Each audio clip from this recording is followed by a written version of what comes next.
going on, Jerome's? So, yes, Anthony Edwards dropping 50. No big deal. Even though everyone and the refs wanted the Wolves to lose, Naz Reid had the softest flagrant 2 in NBA history, but it is what it is. First 50-point game for Anthony Edwards, just a precursor. And Almuz Bouche, Catch is going to be back, and the Wolves are going to run through the Western Conference and then beat the Celtics in 7. Let's go. Let's go, man. Also, let's go tonight, 9 p.m. Central Time, the only time zone that matters. I'll be doing a live stream, so come on in, join in. We got some Q&A. It's going to be some good times, as well as every donation that comes through the channel this month is going to Every Meal right here in the Twin Cities. It's our annual draft month food shelf fundraiser, and like we said, this time we're working with Every Meal, who help fill in the gaps in terms of childhood nutrition, because a lot of kids get a lot of their food from school. So weekends, summers, Every Meal fills in the gap. They do great work here. So Venmos, Super Chats on the live stream, as well as Cash Apps this month will be donated to Twin Cities Food Shelves, or donate directly to Every Meal. Links are in the description below. Goal, like we said, is $2,200, and that will pay for 2 kids to have 3 years worth of food. So let's pay it forward this draft month as we're grinding mock draft 72.9. And again, thank you for everyone who has contributed. And also, if you donate directly to Every Meal, shoot an email into the show, and then we'll add that to the tally. I think we're currently at about 500. So on pace, and I know that a lot of them are going to come in on draft night, as we're going to be getting after mercifully. Sweet Jeebus, the draft is very, very close. First up, yesterday it was reported that the Vikings brought in UCLA edge rusher Latu in for a 30-visit wrap. She go. Latu, one of the draft's best pass rushers, is on a top 30 visit to the Vikings today, source said. He was with the Bears yesterday and already met with the Broncos, plus he has Arizona Cardinals tomorrow. And Latu, so age, medicals are working against him. He had a bit of a neck issue back in the day when he was at Washington. Actually medically retired, but did come back. Had 2 great seasons at UCLA. 21.5 tackles for loss, 13 sacks, 2 interceptions, 2 forced fumbles this season for the Bruins. Unanimous All-American, and he brings power. He brings upside, and also the comps are great. So our guy Jordan Reed comps Latu to Max Crosby, the pride of Eastern Michigan, baby Jared Allen. I loved him in the draft, and the Raiders got themselves a steal. This is what Jordan wrote. When it comes to pass rush repertoire, there isn't a better pure pass rusher in this draft than Latu at 6'5", 259, similar to Crosby in stature, 6'5", 255, and playing style. They both have an array of moves that can bend and corner to get to the quarterback, while also playing with a motor that never stops. And Latu, I feel like if the Vikings go a different direction, if they don't trade up, they don't take a quarterback at 11. I mean, Dallas Turner, I'm in on, the pride of Alabama. But Latu, I feel like he's already there. He's already there. Same thing with Jared Verse, can come in and just be a destroyer right away. And, yeah, the Vikings paid up for Grenard and Van Ginkel and Jihad Ward. But having more dudes who can get to the quarterback, it's definitely a good problem to have. So keep an eye on that. Speaking of eye on that, so pretty Ricky Spielman. So we talked about him earlier in the week. He talked about how he thinks that the Vikings will indeed overpay for J.J. McCarthy, trading on up to the east side for 11-23, and as well as the future first-round pick. Now, respect, Spielman did say that he did like McCarthy, so he didn't make it seem like the Vikings are trading up for 11, although Spielman's been there in terms of overpaying. Also, he's the guy that drafted Christian Ponder at 12. It's kind of weird, man. But Paul Allen here with his guy Florio, that's not a thermos. He sort of pushed back on Rick Spielman. And now PA and Spielman obviously go way back like chiropractic, and they had a good rapport here in the great state of Minnesota when Spielman was GM of the Vikings. But he pushed back a little bit. This is from Per Persuasion. According to PA on the mic on KFan 9 to noon, he believes former Vikings GM Rick Spielman was tipped off by someone regarding his comment about the Vikings overpaying to trade up for J.J. McCarthy. Quote, because he's been tipped off, the only way to have my discernment lead me to that fact is that he's been tipped off potentially exactly what the Minnesota Vikings are going to do in the first round is he put a name to it. I absolutely believe he's been tipped off, would have no idea from where. So PA sort of pushing back, sort of backing up what Spielman was saying there, and sort of like, trying to reverse engineer things where Again, it is weird where Spielman did say, hey, I think that they are going to trade up multiple first to go up and get J.J. McCarthy specifically. Not Jaden Daniels, not Drake May, and Spielman. I mean, Spielman, of course, only being a couple years removed from the job. He obviously has all the contacts, all the former GMs, as well as scouts and executives throughout the league. So he would have some clout and would have some steam, even though he is working for the media. But also, he would be the perfect conduit to put out some BS, put out a little bit of smoke screen. So, I mean, this time of year, believe of none of what you hear and half of what you see. And I just feel like, yeah, maybe Spielman did get tipped off. But also, the plans can certainly go out the window if the board shifts. I mean, hell, maybe McCarthy comes off the board. Maybe the Vikings are higher on McCarthy than they are on May. Maybe they're higher on May than they are McCarthy or Daniels or whoever, right? So all these things are very much contingent, but it's interesting. It's always interesting this time of year.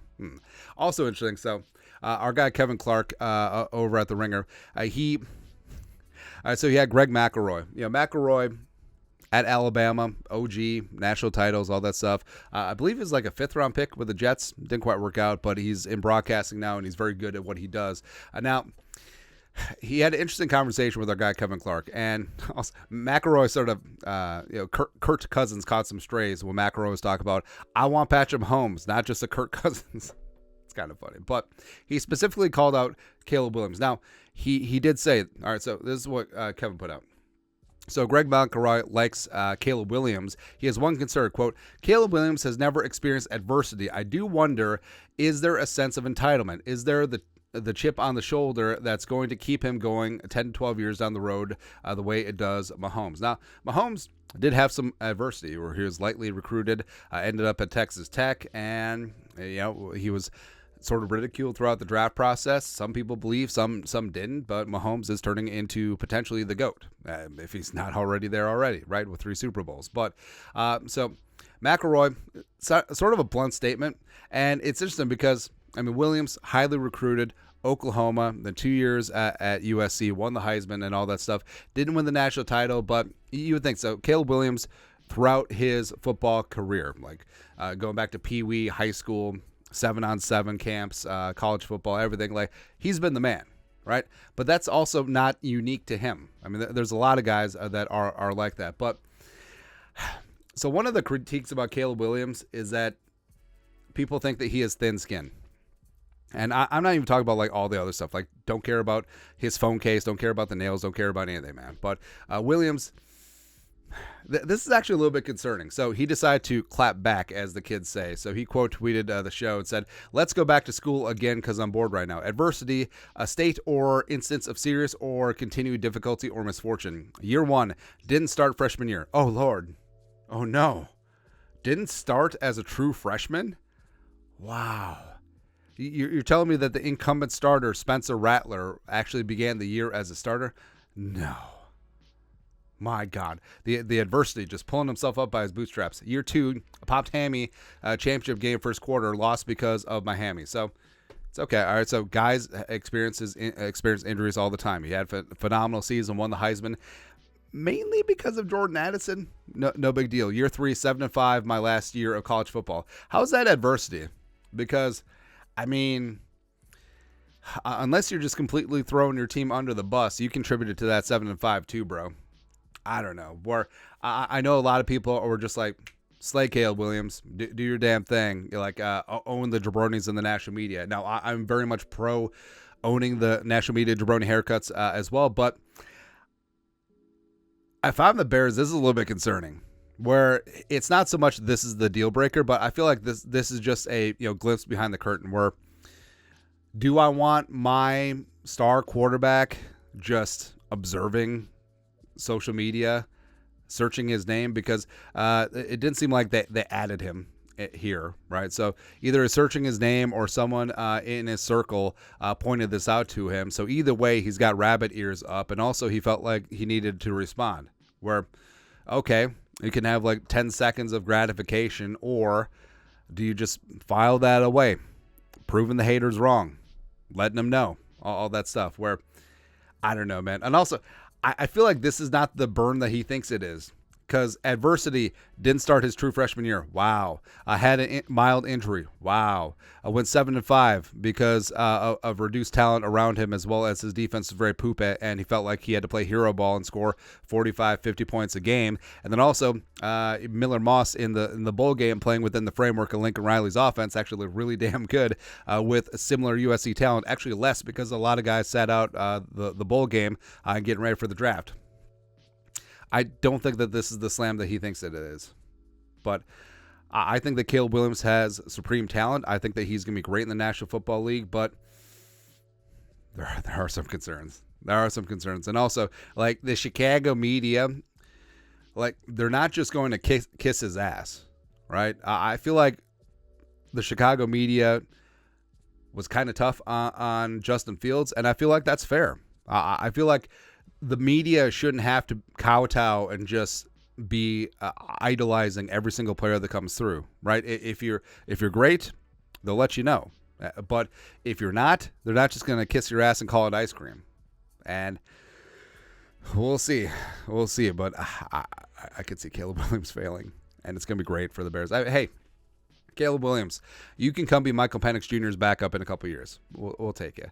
Sam Monson over at PFF. Speaking of Penix, best PFF grade when moved beyond their first read. Caleb Williams, 90.6. Now, Caleb Williams is high because his first read was never open. Hey, Brendan Rice, you know? Oh, okay. I'll just go to Taj. Why can't you guys play like Jordan Addison?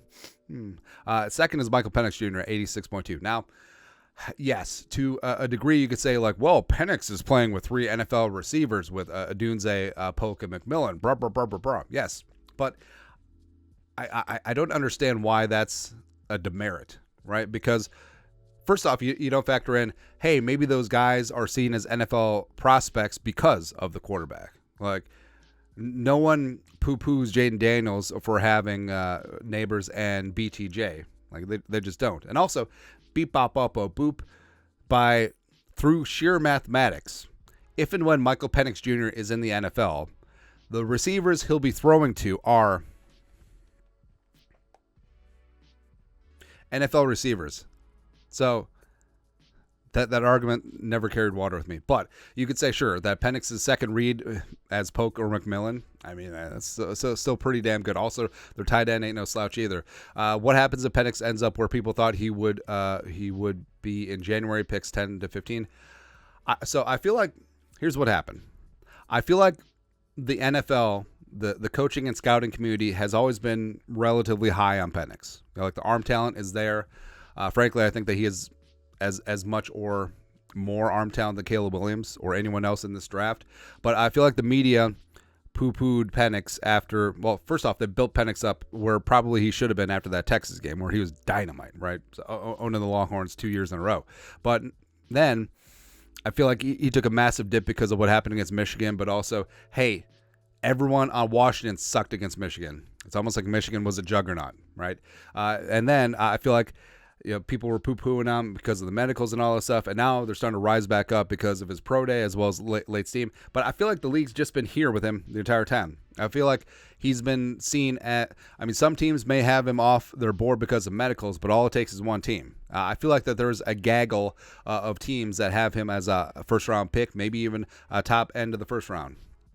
And also, this is important too. And we went over the stats yesterday of Penix Jr. was one of the best, if not the best, college quarterback last year off of play action, as well as moving to his second read. He was very good. And all that factors in with Kevin O'Connell's evaluation, because those are two very big-time factors for him, for Penix potentially operating his offense. So there you go. Also, I love BS season because you never know what's the truth. Again, we need to organize a coffee table book of a list of all of the leaks and rumors and what is BS and what turns out not to be. Vikes fan page put this together. Jaden Daniels smokescreen. As right, meow. The Vikings have not met with Jaden Daniels privately, although communication remains constant to fix that. Daniels' side has been more vocal about setting this up. Darren Wolfson mentioned on Score North. Do you think Minnesota is trying to cover up their love for Daniels, or are they just not as interested in Jaden as they are in the other top quarterback prospects? Now, it could be a spot where the Vikings are just like, all right, so he's going to be drafted by the Commies or the Patriots, even though there's some consternation going on with that right now too. But Jaden Daniels is scheduled to meet privately with the Commies as well as the Patriots, and I think that he will go picks 2 or 3. And whether it's Daniels' camp or whether it's the Vikings camp or conjunction, maybe they just don't want to do a meeting because Daniels probably isn't going to be there, and it might be a waste of time for everyone involved. Or, maybe this is a smokescreen. It's very much akin to the Vikings didn't meet with Harrison Smith at all during the draft process in 2012 before they trade up and go and went and got him. Nailed it. Out of Notre Dame. That's not Notre Dame vocabulary. That's Winona State, the Harvard of the Midwest. That's right, man. So I don't know. I would love me some Jaden Daniels. I would love me some Drake May, Penix. Just let's just get the draft right now. Let's just do it, man. And also, speaking of which, again, this is us filtering things down to the major points. There is so much BS out there, but we tried not to give you everything because we respect your time. We just like to bring up things that are interesting to us. That's it, man. NBC Sports Boston, Michael Hawley's been really good. He wrote a great book about the Patriots from back in the day. It was really, really great. I'm hearing more and more chatter that J.J. McCarthy is high. Oh, they're trying to Laramie Tunsil him, if not first on the boards of the Washington Commanders and the New England Patriots. He may be quarterback 1 for both of those teams. Now, I feel like that might be a little bit of smoke. I feel like that might be a little Will Levis action going on where we said before, I do believe that the J.J. McCarthy love is real because you've actually heard it from coaches where Levis, everything was sources say, blah, blah, blah, blah, blah, blah. That's very easy to manipulate the media because they're like dogs chasing a car. Ooh, everything that's fed to them, they don't vet. They're just like, hey, so we're hearing sources say because they want Twitter clicks and stuff, man. But, I mean, that would be the wild card. I mean, McCarthy at 2 or 3. And then May or Daniels potentially falling. And then all of a sudden that becomes a bonanza. That becomes a derby for the Vikings, the Broncos, the Giants, the Raiders, and maybe even the Falcons trading up and trying to find a quarterback, man. It's good times. Good times. Lastly, so Harrison, when he took his another pay cut, it turns out that it was going to be a restructure. It turns out that it might have been a 1-year deal, but now we got some clarification on it. Ben Gessling Strib, looking at Harrison Smith's deal this morning, there's no language about void years in the contract. It's actually an extension through 2028 with a $7 million signing bonus and no other full guarantees. However, Smith has a $25 million base in 2026. It becomes fully guaranteed on day 3 of the 2025 league year. So basically, it means that Harrison's going to be a free agent next offseason because there's zero goose egg D'Angelo Russell chance that they're picking up a $25 million base salary in 2026.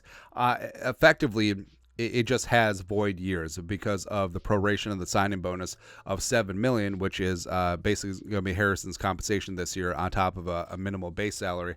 But it's interesting that they did that because it kind of turned it into a poison pill deal where the Vikings have to cut Harrison. So before the third day of the new league year next off season, because now, I mean, the Vikings, because if it was a void contract that just expired, the Vikings would get credit for a comp pick if Harrison continued to play and sign somewhere else. But now, effectively, they have to cut him. So he would be outside of the comp formula. So not necessarily understanding why they did that, but it is what it is. And Harrison, second year in a row, taking a significant pay cut to stay in purple. Do love that. Do respect that, man. But like we said, live stream tonight, 9 p.m. All donations going to every meal. You guys are the best. You know what to do. Skull production value.